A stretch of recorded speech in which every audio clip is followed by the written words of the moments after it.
Bloomberg Economics has run 1 million simulations to assess the fragility of the US debt outlook, and in 88% of the simulations, the results show it ending in disaster.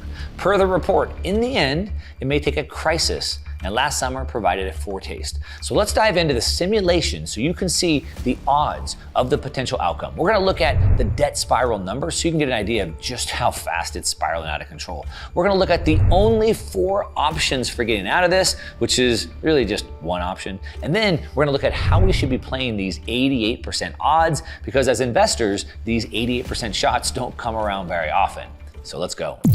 All right, welcome to the channel. If you're new, my name is Mark Moss. I make these videos to change the way you think about money. One of the ways we should think about it is understanding risk and understanding odds. As investors, we don't just YOLO into positions and expect the best. We always need to think through them from a risk-adjusted standpoint. And when we see something like 88% odds, I call that asymmetric, we should pay attention. Now, per Bloomberg, 1 million simulations, one verdict for US economy, and that's debt danger ahead.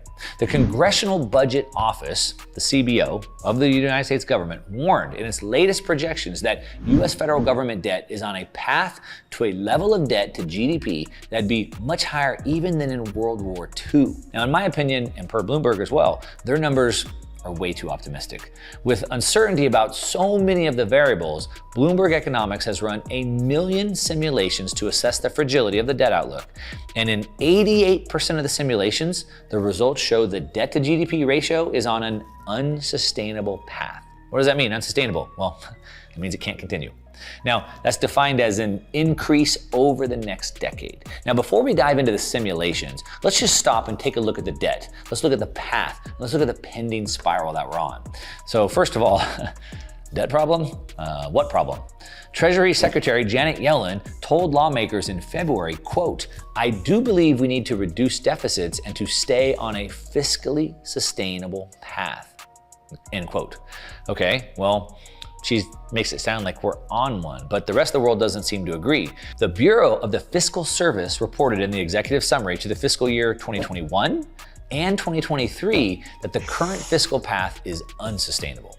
They show historical and current policy projections for receipts, non-interest spending by major categories, net interest, and total spending expressed as a percent of GDP. And this shows us that the primary deficit being the difference between non-interest spending, which is shown in red, and total receipts, which is the bold black line. It's important to see because the ratio of the primary deficit to GDP is useful for gauging long-term fiscal sustainability.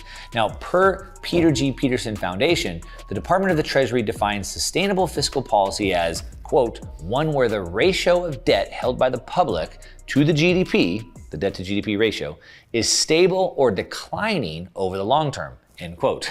Well, we're certainly not stable, and we're certainly not declining. But they state that the fiscal path of the US government is currently unsustainable because the ratio of debt held by the public as a percent of GDP is expected to rise sharply.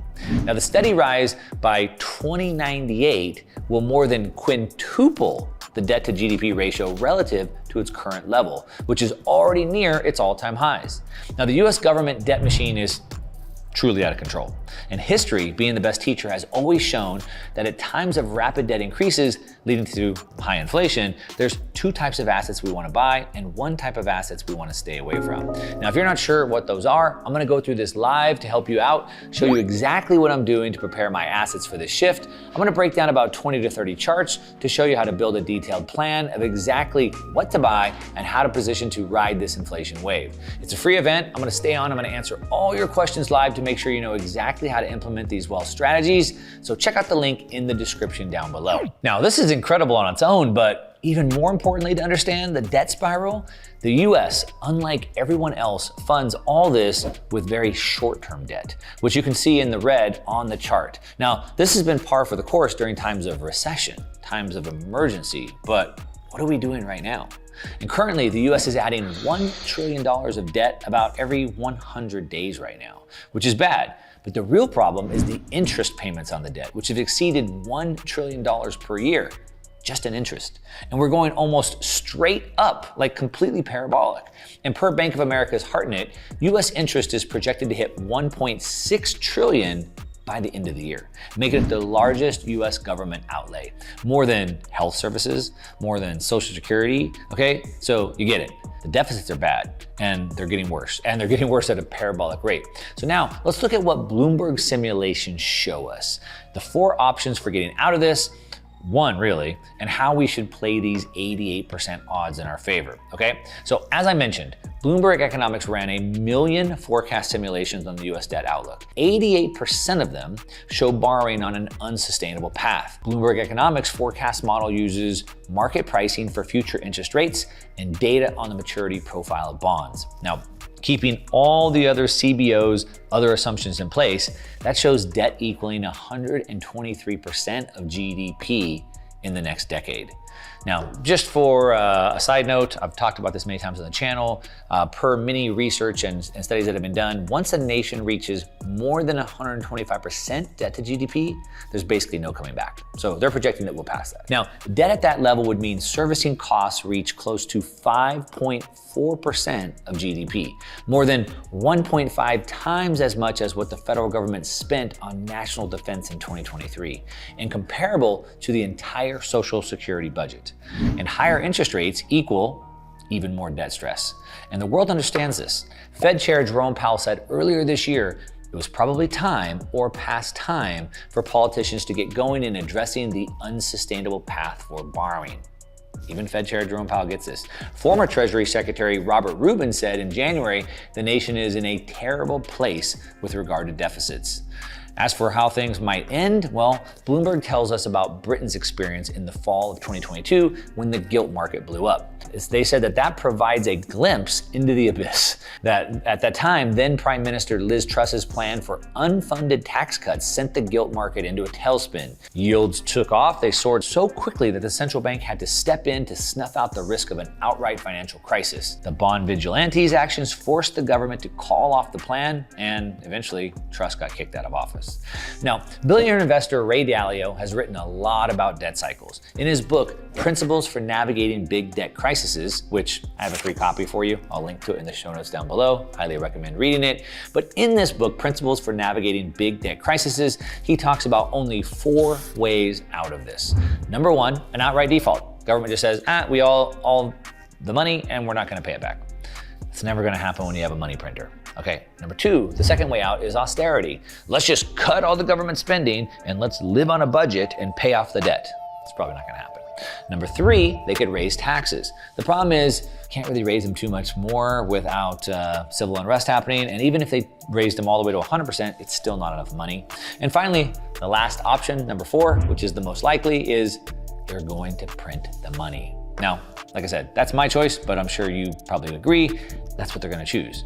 So now that we understand the future is somewhat certain. But of course, remember, in life, there's no such thing as certainties, only probabilities. But Bloomberg gives us an 88% probability. And investing, 88% of shots do not come around very often. So when they do, we have to play them hard. But we also have to realize it's not a 100% chance. It's just an 88% chance. So we have to manage our chips properly. So how do we do that?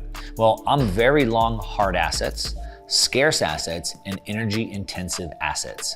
What are those? Well, if you don't know the 2 types of assets to buy and the 1 to stay away from in this market environment, then I'm gonna be going through this live to help you out, showing you exactly what I'm doing to prepare for assets for this shift. I'm gonna break down about 20 to 30 charts, show you how to build a detailed plan of exactly what to buy and how to position for this ride of inflation. It's a free event. I'm gonna stay on. I'll answer all your questions live to make sure you know exactly how to implement these wealth strategies.